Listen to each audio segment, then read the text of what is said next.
টুনটুনির বিদায়ের পর ভালুকটি হয়ে যায় একা। অতটুকু চাইনি বালিকা, অত শোভা, অত স্বাধীনতা, চেয়েছিল আরো কিছু কম। আয়নার ধারে দেহ মেলে দিয়ে বসে থাকা সবটা দুপুর, চেয়েছিল মা বকুক, বাবা তার বেদনা দেখুক।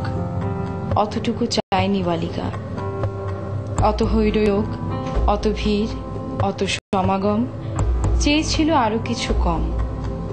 একটি জলের খনি, তাকে দিক তৃষ্ণা এখনই, চেয়েছিল একটি পুরুষ তাকে বলুক রমণী।